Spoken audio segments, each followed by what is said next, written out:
Et nous sommes au boot Nektar et je suis avec Tim Chandler, Product Manager. Hi Tim, how are you doing today? Hello, very good, thank you. You are here today to walk us through this Panorama P6. Can you just tell us what it does in a few words?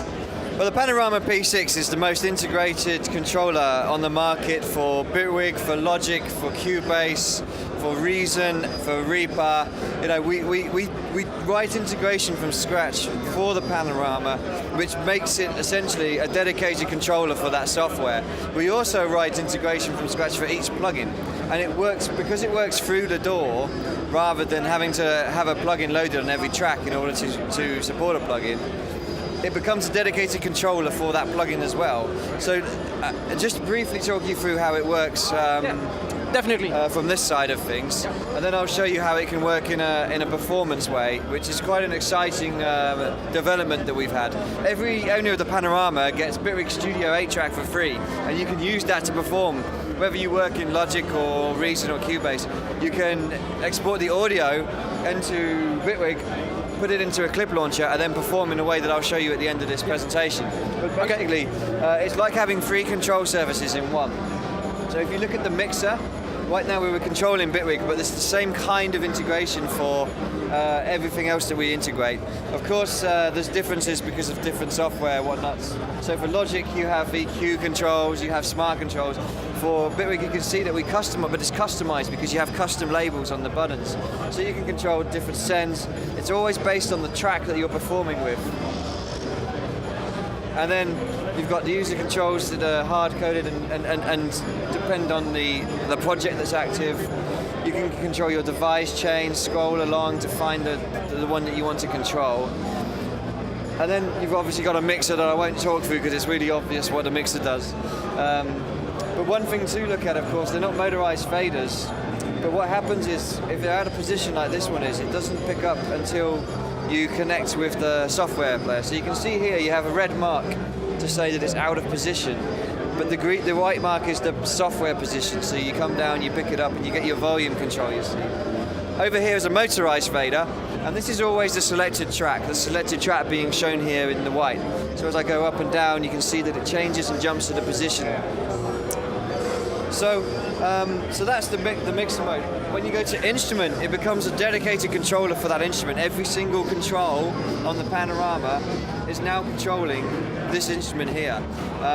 This is a particularly useful instrument. We have Bitwig's instrument layer, so it's actually controlling 3, 4, 5 different synthesizers at the same time. So if I go to instrument, you can see here I can add some extra string sounds. This is actually a track I've been putting together to perform the Prodigy live. So you may recognise the music. But actually, it's worth saying credit to Bitwig. I haven't used samples at all, apart from the vocal part. I've recreated everything using the Bitwig drum machines, and everything in here is triggered from the Panorama. There's nothing in here that's audio sample loop based. Okay. So we'll get to that in a minute anyway. So I say it's a dedicated controller for the instrument. So you have your instrument layers here, and I can select the instrument I want to control. If I want to change the sound of the lead, for example, I can go into the instrument and say, have a look at this. This is every control modularized on the display. So if I want to change the filters, I go to the filter, and there's my filter control straight away. The envelopes are controlled on the faders. The master volume of the synth is controlled on the ninth fader. This is always the case. But even when you're in instrument mode, you still have the mixer channel control here. It always stays the mixer control. And then you have transport controls. Let me just bring this back up. So you have the transport mode. Now, in the transport mode for Bitwig, this and Cubase and Reason, this is pretty common. You see a big display of the time, loop, left and right, start, end, and the tempo controls, pre-roll, that kind of useful stuff, controlling the sequencer. But with Bitwig, you also have a clip launcher, and it's within transport mode. You press launcher, and you can see here, you can, for example, if I wanted to just quickly record a clip, I can set up a clip here, say I want it to be 2 bars, and I want it to go to the next available clip. So it goes on here, and then I can start it playing, overdub, and it's already done. So we've got, and then you can add another clip. There's actually a shortcut for adding clips. Once you've set the length, you can just shift and play like that. So that triggers the clips. This will, and you add another clip, and so on and so forth. So it's quite a nice way of working. But from a performance perspective, I'm just going to undo that. See how I can do that all from here, and you'll see me constantly. Just shift redo because I just changed a few things that I shouldn't have. Undo, there we go. You'll see me constantly looking at this display, even when I'm performing live in a minute, which I'm about to do a rendition of the Prodigy, a very quick one. I won't look at here, I'm always looking down here, because if you go to the scenes part of the launcher, all of these scenes are triggered from the pads. So I can start the intro, and then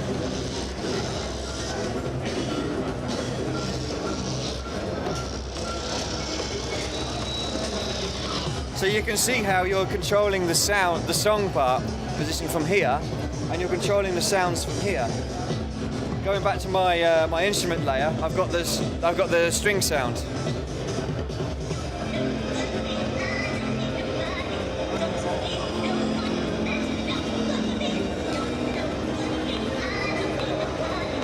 When you're ready to go to the next part of the song. So I've got a lead synth in my right hand and strings in my left.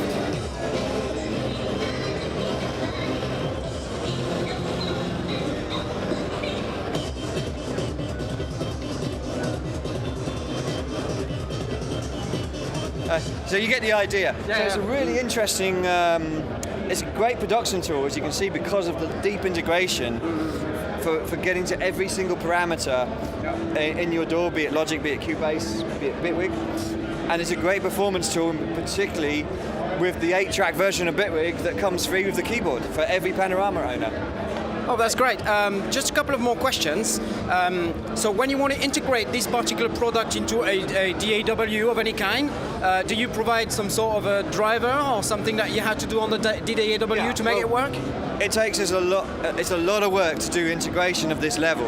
Okay, which is why a lot of companies aren't touching it. You know, we're the only company that does this level of integration for each store in turn. And yeah, we just provide a separate installer on the website for the integration, a separate user guide. It's like another product. You have to consider the integration we do for Panorama another product, because it's a dedicated integration project for Bitwig or for Logic. So for Logic users, you get a dedicated controller for your DAW. For Reason users, the same thing, dedicated Reason controller. This is all the work that we do, and it's what makes us different from everybody else making controller keyboards. The controller keyboards actually do control things. So that's actually a very good transition, because that was my next questions. Yeah. You know, you've got a very cool integration in here, as we could see, and the demo shows that very well. But still, you know, people who buy these sort of things, sometimes they have external hardware and they want to control it from their own keyboard. Yes, so of course you can that do it? Yeah, of course. So I mentioned the free controller surfaces. That's for your software. We also have the internal mode. And then you can see in here you have a big display of your MIDI CC. So then it works as like a standard MIDI controller.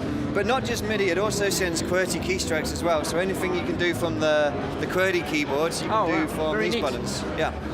Okay, and you know, one of the things myself as a keyboard player, I find a bit frustrating when I have a keyboard like this, is how do you do if you want to, very simple things like just send some information like notes or MIDI controllers on an alternate MIDI channel on the fly?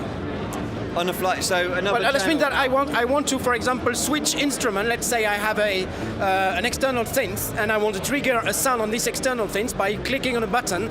Can I, on the fly? Yeah, you can map any of these buttons to change the global channel to be whatever you want it to be.